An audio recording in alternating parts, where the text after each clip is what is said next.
Boa noite, irmãos, a paz. Aleluia. Você está feliz? Deixa eu te dizer, há algo extraordinário da parte de Deus liberado para nossas vidas esse tempo. Amém? Deus está interessado em realizar coisas extraordinárias através da vida dos seus filhos. Nós ouvimos muitas pessoas falando hoje em dia que as coisas estão ruins e que as coisas só vão piorar, né? Mas eu tenho uma boa notícia para você, só vai melhorar. Porque não importa para onde o mundo está caminhando, nós somos o sal da terra e a luz do mundo. Foi Jesus quem disse que a sua luz, que a vossa luz brilhe diante dos homens, para que eles vejam as suas boas obras e glorifiquem ao Pai que está no céu. Amém? Você é o outdoor dos céus, você é o outdoor do reino de Deus, e nós precisamos nesse tempo estar muito atentos para justamente fluir na frequência certa e andar naquilo que Deus tem preparado para cada um de nós nesse tempo. Durante essas aulas, durante esse seminário de verão, guiados pelo Espírito, você vai receber ferramentas, você vai receber princípios poderosos da palavra que vão ajudar a sintonizar o seu coração na frequência onde Deus pode te dar comandos claros. Eu sempre digo isso, eu creio que a geração dos nossos dias, ela vai se levantar como uma geração precisa no Espírito, uma geração que vai saber o que fazer, como fazer e quando fazer, por causa de uma unidade com o Senhor, porque seremos totalmente guiados pelo Espírito. Amém, irmãos? Aleluia. Então, eu tenho certeza, você vai ser sintonizado. Eu não sei quantos aqui vão lembrar, né? Mas existem os rádios, né? De antigamente, onde você sintonizava a frequência. Não eram tão comum assim na minha época, mas eu cheguei a ter contato com alguns desses modelos de rádio. A pessoa girava um botão e havia uma espécie de uma seta, e conforme você mexia aquele botão, ela caminhava para frente ou para trás. Vocês sabem do que eu estou falando? Eu acredito que a maioria. E conforme você ia girando aquilo, ele ia sintonizando em uma estação, e haviam várias estações. Sabe que a palavra de Deus, ela diz em 1 Coríntios capítulo 14, versículo 10, que no mundo existem muitas vozes, e nenhuma delas é sem significado ou sem sentido. Agora, sabe que existe uma frequência do Senhor onde Ele quer falar com você, onde Ele quer te dar instruções. Amém, irmãos? E é nessa frequência que você vai ser habilitado a entrar durante essas aulas. Eu tenho uma expectativa muito grande para esse tempo que nós iremos viver aqui. Amém? O desejo do meu coração, eu creio, o desejo do coração de Deus é que você também esteja conectado com tudo que vai ser ministrado aqui, para que você possa receber tudo o que o Senhor vai disponibilizar para você. Amém? Você se alegra com isso? Nós vamos abrir alguns textos hoje, né?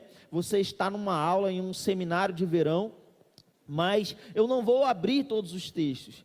Eu espero que você tenha trago papel e caneta. Glória a Deus, porque hoje as ministrações ficam gravadas e você pode acessar depois. Mas eu desejo que você depois possa estar estudando, mergulhando mais profundo em tudo aquilo que vai ser falado hoje à noite. Alguns versículos eu vou citar para dar uma referência para você saber que de fato aquilo está na Bíblia. Contudo, nem todos os textos nós vamos abrir aqui, para que nós possamos utilizar o tempo da melhor maneira possível. Você ama a minha vida? Amém?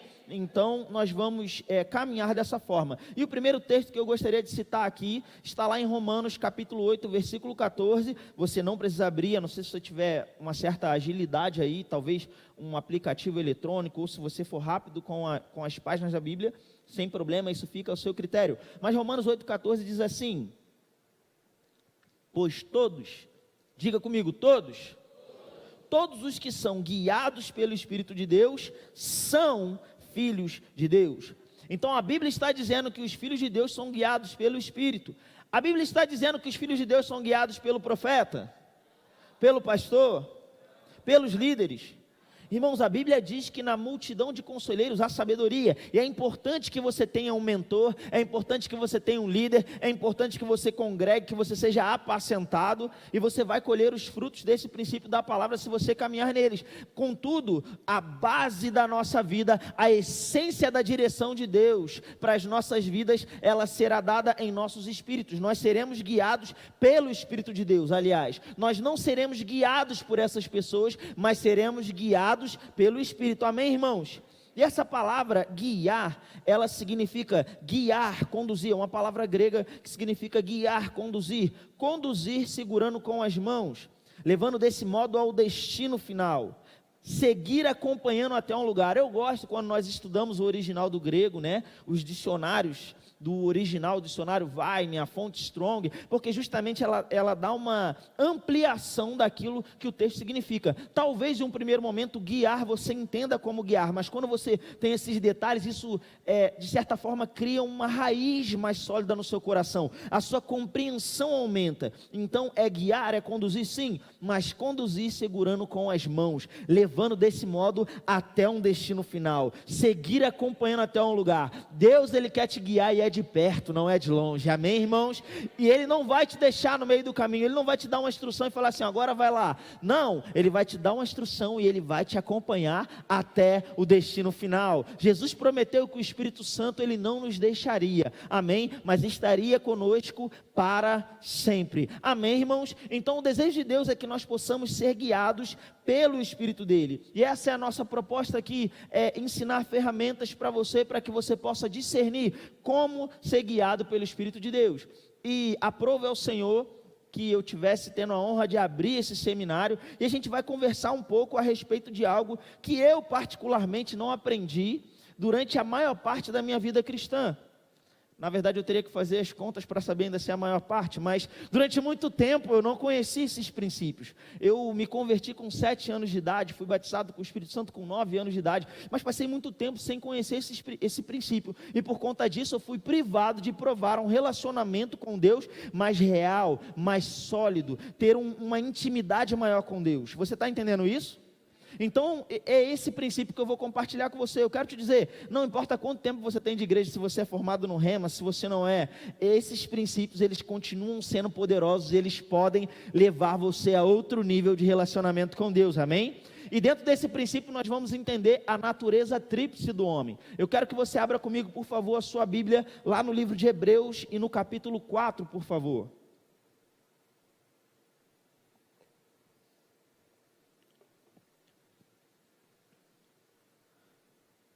Hebreus capítulo 4 e versículo 12, você chegou lá? Antes de ler com você Hebreus 4, eu quero citar 1 Tessalonicenses 5, 23, que é um texto onde a palavra de Deus vai dizer que nós devemos conservar íntegros e irrepreensíveis na vinda do nosso Senhor Jesus Cristo, nosso espírito, alma e corpo. Você pode repetir comigo? Espírito, alma e corpo. Por que você está citando isso, Bruno? Por uma razão muito simples, para que você comece entendendo que espírito e alma não são a mesma coisa. Senão, o apóstolo Paulo ele não diria espírito, alma e corpo, ele diria só espírito e corpo, ou alma e corpo, mas ele diz espírito, alma e corpo, porque o homem ele tem uma natureza tríplice, ele tem essas 3 esferas aí que a gente vai entender um pouco na nossa ministração de hoje. E aí você foi comigo para Hebreus capítulo 4, versículo 12, você chegou lá, né? Vamos ler aqui, diz assim: porque a palavra de Deus é viva e eficaz, e mais cortante do que qualquer espada de 2 gumes, e penetra até o ponto de dividir alma e espírito, repita comigo, alma e espírito, juntas e medulas, e é apta para discernir os pensamentos e propósitos do coração. Aqui pensamentos está associado à alma, e nós vamos ver isso durante os textos que nós vamos desenvolver aqui nessa mensagem. E propósitos do coração está associado ao espírito. Ele está dizendo que a palavra de Deus, ela é viva e eficaz, mais cortante que qualquer espada de 2 gumes, e ela pode dividir alma e espírito. Irmãos, através da palavra de Deus, nós podemos entender que a única coisa que é capaz de dividir alma e espírito é a palavra. Repita comigo, a palavra. Então a palavra é a única coisa que tem capacidade de dividir alma e espírito. Algo que eu acho lindo em relação a esse texto é que, se nós estudarmos o Antigo Testamento e o Novo Testamento, nós vamos perceber que existem fases de revelações diferentes. Deus ele não estava totalmente revelado no Antigo Testamento, mas no Novo Testamento nós vemos um Deus que está se revelando numa intensidade muito maior. Como por exemplo, a Bíblia vai dizer lá em João 1,18, que ninguém jamais viu a Deus, foi o Filho que revelou o Pai. Em Hebreus capítulo 1, versículo 3, vai dizer que Jesus é a expressão exata do ser de Deus, o resplendor da sua glória. Ou seja, Jesus veio revelar quem Deus era. E por isso os judeus mataram Jesus, porque Jesus deu uma face para Deus, e eles não reconheceram aquela face. Amém, irmãos? Então nós vemos uma revelação diferente, porque Cristo veio revelar ao Pai. Amém? Você foi comigo até aqui? Agora, sabe o que eu acho muito poderoso? Quando nós olhamos essa diferenciação de Antigo Testamento, de Novo Testamento, nós percebemos que quando estudamos o Antigo Testamento, a diferença entre espírito e alma não está tão clara. E aí você vai perceber que existem algumas confusões hoje no meio cristão, justamente porque eles não conseguem discernir essas coisas. Não está tão claro o que é a alma, o que é o espírito no Antigo Testamento. Agora, eu acho lindo porque Hebreus 4,12 vai dizer que o que é capaz de dividir alma e espírito? O quê? A palavra. A palavra é capaz. E quem é a palavra? Cristo. No princípio era o verbo, e o verbo estava com Deus, e o verbo era Deus, o logos do grego, a palavra. Ele veio e dividiu a história, antes de Cristo, depois de Cristo. A revelação agora é diferente, e nós vamos ver uma divisão de alma e espírito com clareza. E é importante a gente entender isso, porque quando você estiver estudando, você não fizer essa diferenciação, você vai ter problemas, se você considerar só os textos do Antigo Testamento, onde há uma revelação menor. Se você porventura tiver com dúvida acerca dessa revelação maior e menor, eu citei os textos, né? Jesus vindo revelar, mas eu gosto de citar também Hebreus capítulo 10, versículo 1, que vai dizer que o Antigo Testamento ou o Velho Testamento, aquelas coisas eram sombras daquilo que haveria de vir em Cristo. Amém? Então depois fica mais uma referência bíblica aí, se você quiser depois estudar na sua casa. Então a palavra de Deus, ela é capaz de dividir. Jesus veio e agora isso vai ser dividido melhor. Então quando nós estudarmos as passagens do Novo Testamento, nós conseguimos ver essa diferença entre alma e espírito. Amém, irmãos? Você foi comigo até aqui? Então, aí, quando a gente vai falar um pouco a respeito dessas coisas, aí eu vou fazer o contrário. Em vez de falar espírito, alma e corpo, eu vou começar falando pelo corpo. Por um motivo bem simples. Se você quiser, para ganhar tempo, você pode abrir a sua Bíblia lá no livro de Tiago, capítulo 1. Amém? Só para a gente ganhando tempo. Enquanto isso, eu vou falando algumas coisas aqui e a gente vai chegar num bom lugar. Eu vou começar falando do corpo. Por quê? O corpo dos três, da forma como nós estamos hoje, nessa dispensação da história, o corpo talvez seja o mais fácil de identificar. Alguém aqui não sabe o que é um corpo? Se você não souber, você vem aqui, nós vamos fazer um exorcismo agora mesmo, brincadeira, não vamos fazer isso não. Mas o corpo, todo mundo sabe, ó, corpo físico. Amém? Todo mundo sabe o que é um corpo? Vocês me olharam com a cara que eu fiquei na dúvida. Tá tudo bem, né? Então, amém. Então, o corpo ou a parte física, de certa forma, é simples da gente identificar, ainda que nem sempre as pessoas entendam os princípios que estão associados ao corpo. Por quê? Esse corpo, irmãos, que nós vivemos, a Bíblia considera ele uma casa. Você não é o corpo, você tem um corpo. Diga comigo, eu não sou um corpo, eu tenho um corpo. Em 1 Coríntios capítulo 9, versículo 27, o apóstolo Paulo vai dizer: mas esmurro o meu corpo e o reduzo à escravidão, para que, tendo pregado a outros, ou a muitos, eu não venha a ser desqualificado. Ele não diz, eu me esmurro, ele diz, eu esmurro o meu corpo. Se você olhar 2 Coríntios capítulo 5, do versículo 1 ao 5, você vai ver que o apóstolo Paulo compara esse corpo a uma casa, a uma habitação, e ele depois faz uma comparação como se esse corpo fosse só também uma roupa. Você não é esse corpo, você é o que está dentro, o ser espiritual. Amém? Então esse corpo, ele é só uma casa temporária, uma roupa temporária. Você foi comigo até aqui? Tudo certo? Amém. Agora, existe um detalhe importante quando a gente vai falar acerca do corpo, que é o seguinte: eu vou comentar um pouco hoje, e em outras aulas você vai ter uma imersão maior em algumas coisas das quais nós vamos falar, então algumas eu vou só pontuar. Mas o seu corpo, ele serve para ter relacionamento ou para se conectar com o mundo físico. Você olha as coisas, vê as coisas, toca as coisas. Amém? E aí você está se comunicando com o mundo físico. E a voz desse corpo são os sentidos físicos, né? Visão, olfato, paladar, tato, audição. Amém? Está me acompanhando até aqui? O seu corpo, então, ele foi criado para se relacionar com a parte física. Você entendeu isso? Amém? Glória a Deus. Agora, quando a gente vai falar de alma e espírito, aí é onde começam a acontecer algumas confusões. Você abriu lá comigo em Tiago, capítulo 1. No versículo 21, ele vai dizer assim, Tiago capítulo 1, versículo 21. Portanto, despojando-vos de toda impureza e acúmulo de maldade, acolhei com mansidão a palavra em vós implantada, a qual é poderosa para salvar a vossa alma. Existe uma forma muito simples de você entender com quem o texto está falando. Você tem o Antigo Testamento e o Novo Testamento. O Antigo Testamento, ele está sempre tratando com o povo judeu. Por quê? Porque ele foi escrito num contexto completamente judaico. Moisés, que foi o escritor dos primeiros livros da Bíblia, ele era judeu. Então aqueles livros são todos dentro de um contexto judaico. A igreja não existia, a igreja era um mistério. E se você nunca aprendeu sobre isso, fique tranquilo, você vai ter oportunidade de se inscrever no Rema. Você vai ter uma matéria maravilhosa, a melhor de todas, não conta para ninguém que eu te contei, chamada escatologia. E aí você vai aprender que a igreja era um mistério, amém? Fica só entre a gente aqui e o pessoal que está assistindo na internet e todo mundo que vai ver depois, amém? Mas a igreja era um mistério. Então como que você identifica com quem ele está falando? O Antigo Testamento, o povo judeu. Foi comigo até aqui? No Novo Testamento nós temos os evangelhos, que narram a história de Jesus, ministério, morte e ressurreição, e nós temos depois disso Atos, que é a história da igreja primitiva, né? E Romanos em diante, que são as cartas para a igreja.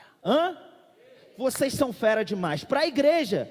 Amém, irmãos? Então, as cartas para a igreja. Nós estamos aqui no livro de Tiago. O livro de Tiago é uma carta para a... Então, ele está tratando com quem? Com a igreja. Agora, olha o que ele está falando aqui para a igreja. Portanto, despojando-vos de toda a impureza e acúmulo de maldade, acolhei com mansidão a palavra em vós implantada, a qual é poderosa para salvar a vossa alma. Ora, eu pergunto para você, ele está dizendo aqui que a alma deles já era salva ou seria salva se acolhesse a palavra? Agora eu pergunto para você, ele estava tratando com quem mesmo? Então eles eram salvos ou não eram? Tempo. Vamos lá.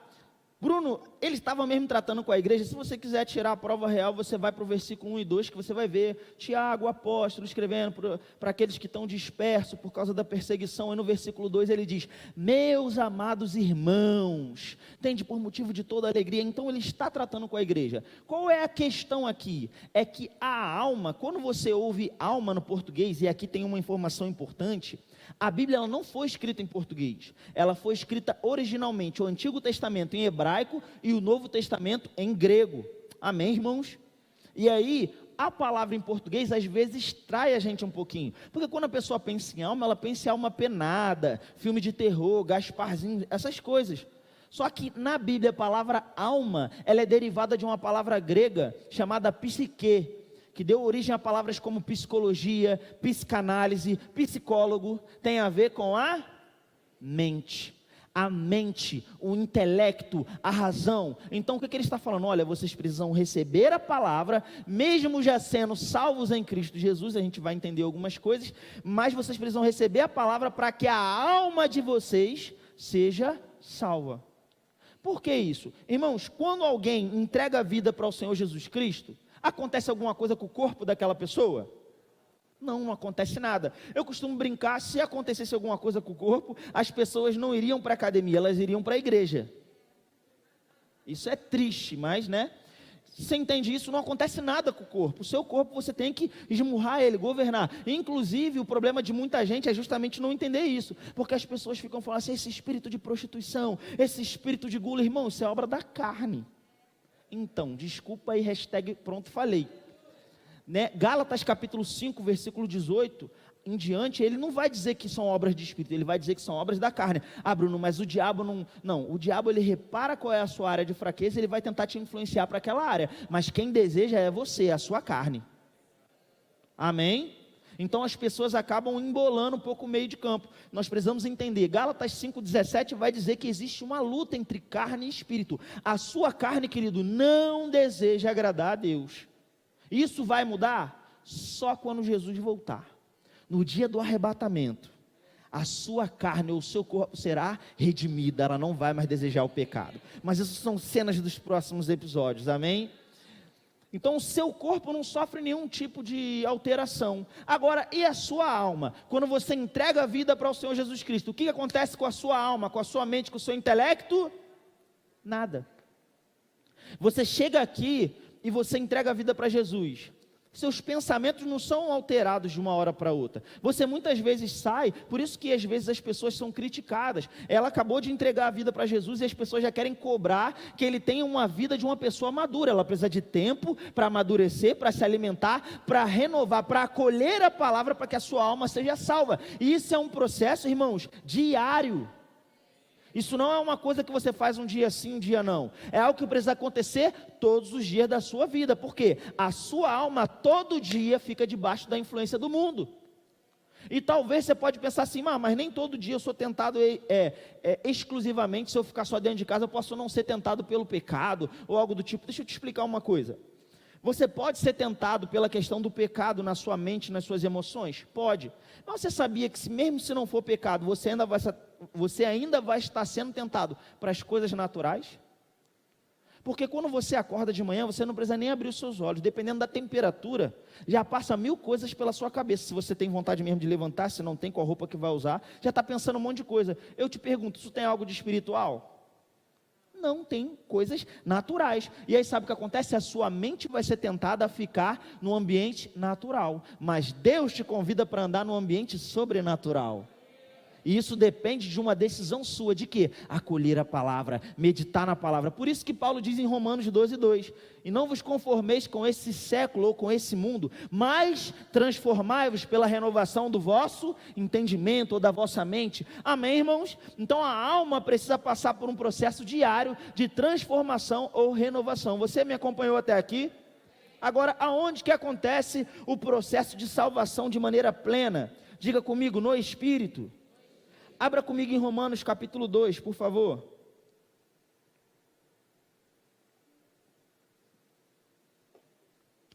Aleluia.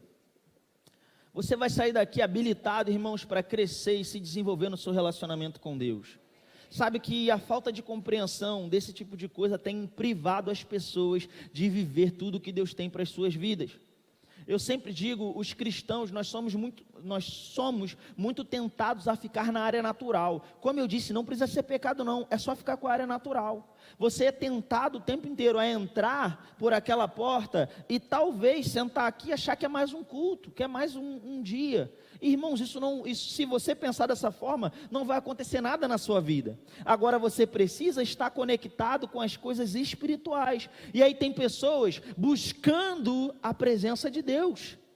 Não, porque eu quero sentir a presença de Deus. Se eu te disser que você não tem poder para sentir a presença de Deus, você fica chateado comigo? Como assim, Bruno? Mas eu já senti a presença de Deus. Eu vou melhorar o que eu disse. Você consegue perceber a presença de Deus. O corpo, ele é inimigo do espírito.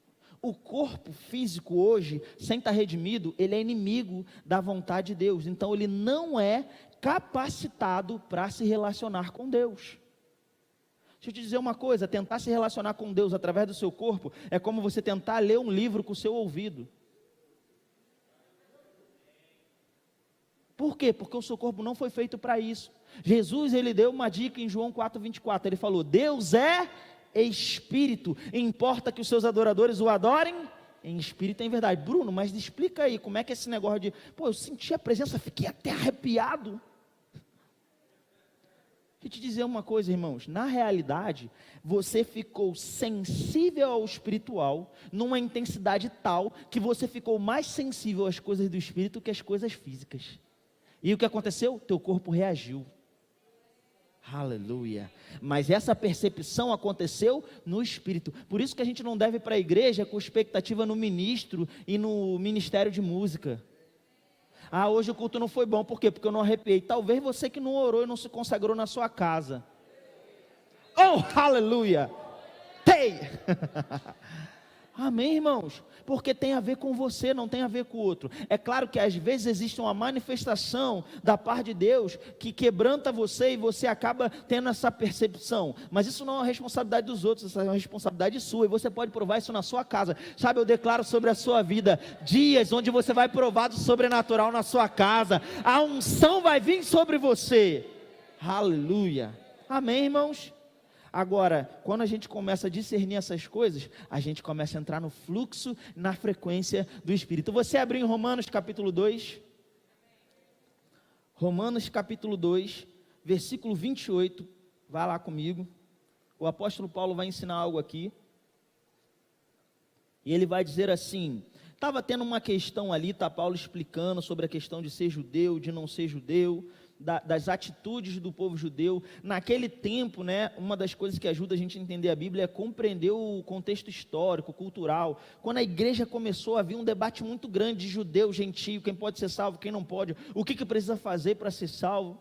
E aí, como nossa cultura não está associada com a cultura judaica, às vezes pode ficar alguma coisa perdida. Mas enfim, hoje em dia inclusive tem até manual de Bíblia, né? Tem vários aí muito fácil de se encontrar. Você pode comprar, pode adquirir na internet, vai ajudar nos seus estudos. Fica a dica aí para você, amém?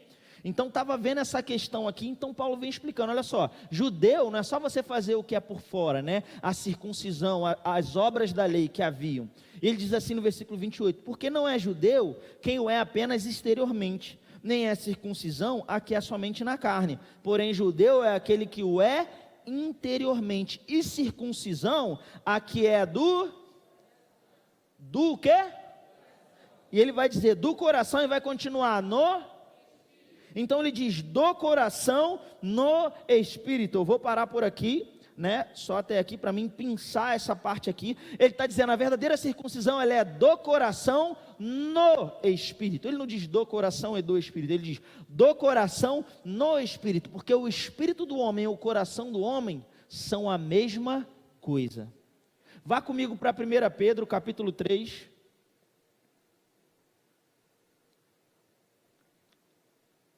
1 Pedro capítulo 3, versículo 3. Aleluia, Deus é bom em todo tempo Ele é bom, amém, irmãos? Você vai voar na frequência do Espírito, aleluia, vai ser como pular de asa delta, de parapente. Eu nunca pulei, irmãos, mas o Senhor colocou isso muito forte no meu coração. Nós vamos dar um salto, amém? Nós vamos voar nas asas do Espírito. 1 Pedro capítulo 3, você chegou lá? Versículo 3, diz assim: não seja o adorno da esposa o que é exterior, como frisado de cabelos, adereços de ouro, aparato de vestuário, seja porém um homem interior do coração, unido ao incorruptível trajo de um espírito manso e tranquilo, que é de grande valor diante de Deus. Eu quero só frisar uma coisa aqui, ele não está dizendo que é errado uma mulher usar acessórios, não é isso que ele está dizendo. Ele está fazendo aqui um paralelo, ele está dizendo o que é mais importante. Não adianta você cuidar do exterior, se não estiver cuidando do interior, amém, irmãos? É a mesma coisa que Paulo fala lá em Romanos 2, ei, não adianta você ser circuncidado na sua carne, mas não ser circuncidado de coração, está entendendo isso? Amém? Então ele está dizendo aqui, olha, não seja o principal, não seja o adorno da esposa, a essência da esposa, aquilo que aparece mais, seja o frisado de cabelo, o adereço de ouro, o aparato de vestuário, seja porém o homem interior do coração. Repita comigo, homem interior do coração.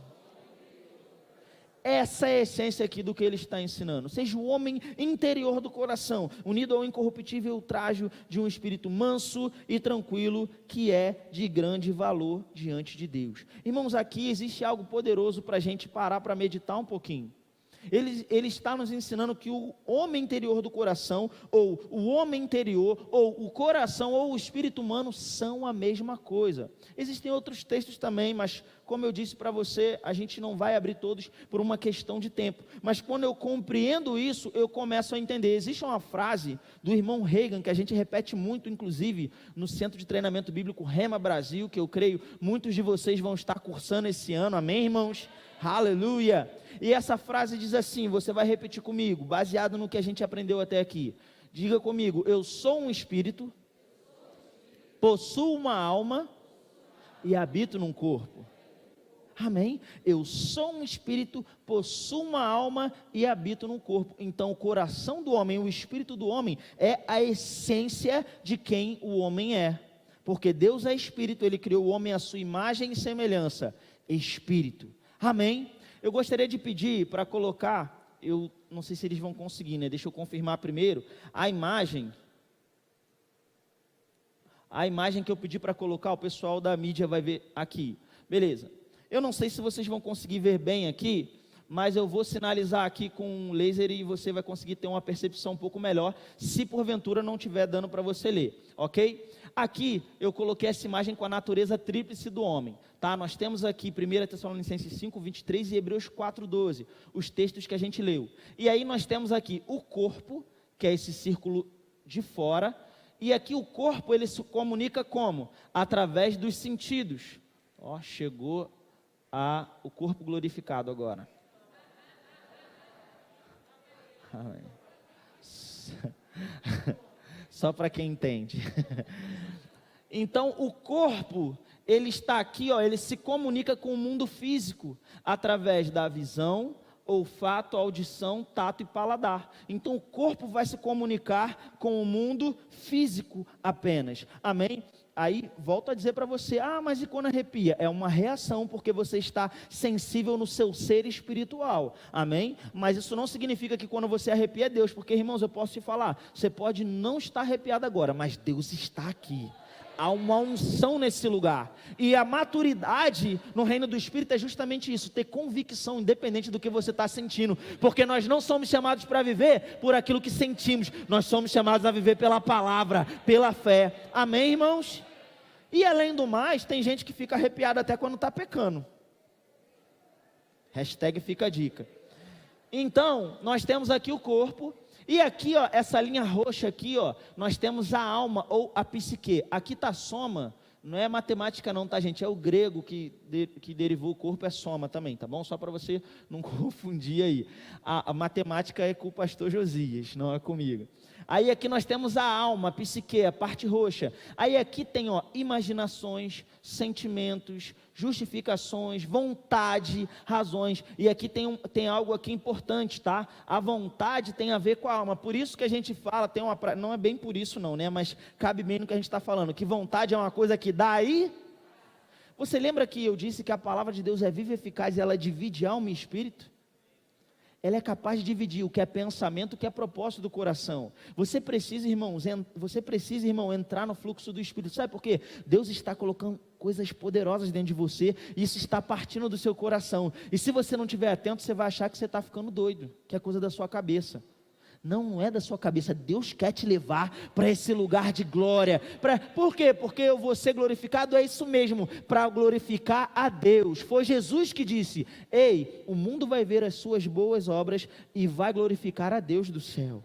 Amém, irmãos? A Bíblia diz que Ele nos chamou para ser, Ele diz, Romanos 8, né? Aqueles que Ele justificou, aqueles que Ele chamou, Ele justificou, e os que Ele justificou, Ele glorificou. Amém, irmãos? Então existe uma glória da parte de Deus para ser revelada através da sua vida. Não estou dizendo que você vai ser glorificado de maneira contrária a Deus, você é glorificado e Deus não é isso, irmãos, você é levantado e Deus vai ser glorificado, porque você é corpo de Cristo, amém, irmãos? Glória a Deus. Então você precisa estar muito atento nisso aqui. Da mesma forma, a gente tem que ter muito cuidado, porque se você for caminhar de uma maneira natural, se você não estiver ligado nas coisas do Espírito, você corre um outro risco, que é o quê? Vir uma vontade sua, humana, e você dizer que é a vontade de Deus. E gente, o que tem de pessoas, não, porque eu tenho paz para fazer isso. Você tem paz mesmo? Deixa eu explicar uma coisa, a Bíblia diz que a paz de Cristo é o árbitro do nosso coração, mas tem gente que está com paz na alma e tem a ver com a carne, porque a carne quer aquilo ali. E aí ele não tira tempo para orar, não tira tempo para se consagrar, para se render à vontade de Deus, e aí ele começa a botar na conta de Deus aquilo que é a própria vontade dele. Mas eu creio, nós não vamos andar dessa forma, amém? Nós vamos ser precisos no Espírito, nós vamos andar em maturidade, vamos ficar com a palavra e vamos estar atentos à voz do Espírito. Amém, irmãos? Então isso aqui tem a ver com a alma. E o espírito humano aqui, espírito do grego pneuma, é essa parte aqui laranja. E olha que interessante, aqui é onde está o Espírito Santo. Bruno, o corpo não é templo do Espírito? É, porque o corpo é onde quem habita? O espírito humano. E no espírito humano quem habita? O Espírito Santo, se ele nasceu de novo, se ele entregou a vida a Cristo. Amém, irmãos? Essa imagem é só para te ajudar a entender um pouco mais. Pode tirar a imagem. Muito obrigado aí, pessoal da mídia, vocês são um sucesso. Eu gostaria de chamar o Ministério de Música, que a gente já vai caminhar para um encerramento. A hora voa mesmo, é desse jeito. Amém? Aleluia, mas eu ainda quero comentar algumas coisas com vocês. Alguém pode virar e dizer assim: Bruno, mas espera aí, você está falando que o espírito humano é o coração do homem, mas a Bíblia diz que o coração é enganoso, que o coração é desesperadamente corrupto. Só que tem um problema, irmãos, e aí é onde eu digo mais uma vez que a gente precisa estar muito atento, para não perder esse fluxo, essa frequência do Espírito, porque o coração do homem era enganoso. Aonde que está escrito isso? No Antigo Testamento, mais especificamente em Jeremias capítulo 17, versículo 9. Por quê? Porque o homem foi separado de Deus por causa do pecado. Amém, irmãos? Só que a Bíblia também, desde o Antigo Testamento, tinha uma promessa. Desde que o homem pecou, Deus não ficou com o braço cruzado, Ele providenciou um escape. Ele disse: ei, serpente, vai chegar um dia que o descendente vai pisar na sua cabeça. Você vai ferir o calcanhar dele, mas ele vai pisar na sua cabeça. Ezequiel capítulo 36, versículo 26 e 27.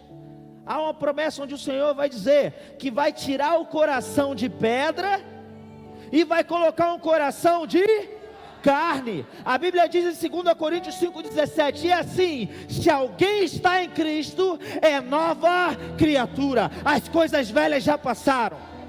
Ora, se o corpo não mudou nada, se a alma não mudou nada, aonde é que tudo se fez novo? No meu coração, no meu espírito. E aí um monte de crente orando errado: Senhor, dá-me paciência, porque se tu me der força eu mato. Ei, Ele já te deu tudo o que você precisava. Romanos capítulo 5, versículo 5 vai dizer que o amor de Deus foi derramado em nossos corações, pelo Espírito Santo que nos foi dado, ou nos foi concedido. Quando o Espírito Santo veio, irmãos, Ele veio com tudo que Ele é, Ele transformou a nossa história, Ele transformou a nossa existência, tudo se fez novo. Então o meu coração é enganoso? Não, o meu coração não é mais enganoso, porque o meu coração é onde está a resposta, é onde está a solução. A Bíblia diz: o homem bom, foi Jesus quem disse, tira do bom tesouro do coração boas coisas. E se eu te dissesse que aquilo que você está buscando de Deus, que você está pedindo a Deus, Ele já te deu, já está no seu coração, ou no seu espírito, ou aleluia. Sabe, irmãos, eu gosto de super-heróis. Nós vivemos numa sociedade onde super-heróis fazem muito sucesso. A mídia, né, o cinema e etc. ganha muito dinheiro com super-herói, com histórias de super-heróis, porque super-heróis eles têm algumas características muito específicas. Eles estão lá salvando as pessoas, e geralmente as pessoas estão atrás de um salvador, talvez porque não conheçam a Cristo. Cabe a mim e a você revelar ao mundo, amém? Mas quando a gente pensa em super-herói, você pode reparar que sempre ele leva todo o fardo, ele é o único capaz de salvar todos. Geralmente o super-herói, ele é aquele que resolve a parada, ele que vence o vilão, é ele que salva o mundo no final da história. Mas sabe, eu gosto do que alguns cartunistas fazem, né? Tem até um desenho, talvez alguns de vocês já tenham visto, que diz assim: o super-herói dos super-heróis. Aí aparece lá o Capitão América, o Hulk, todos aqueles heróis, o Superman, todo mundo sentado assim, em volta de Jesus, e Jesus falando como ele venceu. Eu acho essa imagem muito linda. Agora, sabe, de fato Jesus ele é o maior super-herói de todos. Só que ele tem uma diferença muito específica. Ele é um super-herói que cria super-heróis.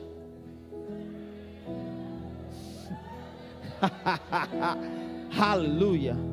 Sabe que quando Deus criou o homem, no jardim do Éden, lá em Gênesis capítulo 1, versículo 26 ao 28, a Bíblia vai dizer que Deus criou o homem à sua imagem, conforme a semelhança, deu a ele domínio. Essa palavra imagem é a palavra hebraica tselem, que passa a ideia de uma imagem projetada, uma imagem virtual, como um espelho. Quando você vê um espelho, o que o espelho te dá? Uma imagem virtual, uma imagem projetada. Você olha para o espelho, você é o espelho, mas você se vê no espelho, porque o espelho dá uma imagem projetada, uma imagem virtual de quem você é. Amém? Deus criou o homem para ser uma imagem projetada de quem ele é, de maneira que quando as pessoas olhassem para o homem, elas vissem a Deus. Acho que algumas pessoas estão começando a entender. Mas sabe o que acontece? Essa imagem ela foi quebrada por causa do pecado, mas Cristo veio. Mas como um super-herói, criador de super-heróis, ele fez algo diferente. Ele não veio só para salvar o mundo. De fato, ele salvou o mundo. Mas ele, quando estava falando com os seus discípulos em João capítulo 14, a partir do versículo 7, e os discípulos começam ali: Senhor, mostra-nos o Pai, e isso nos basta. Ele: Filipe, há tanto tempo eu estou aqui com vocês, e vocês estão pedindo para ver o Pai? Quem vê a mim, vê o Pai. Eu sou a imagem projetada, a imagem foi reconstruída, Filipe. Eu sou a imagem projetada do Pai. Quando você olha para mim, você vê o Pai. Você não crê, Filipe, que eu estou no Pai, o Pai está em mim?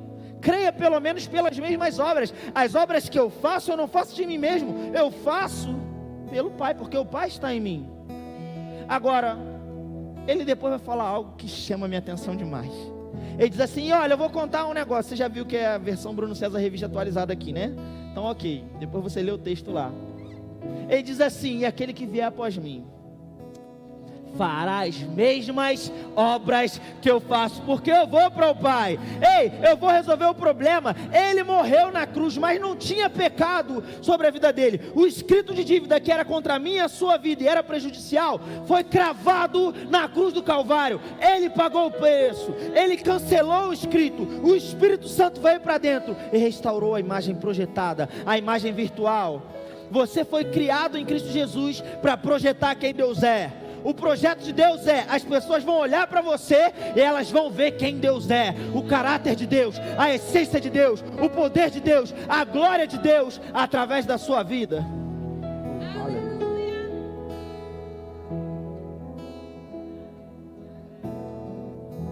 Por quê? Porque ele foi para o Pai e o Espírito Santo foi enviado.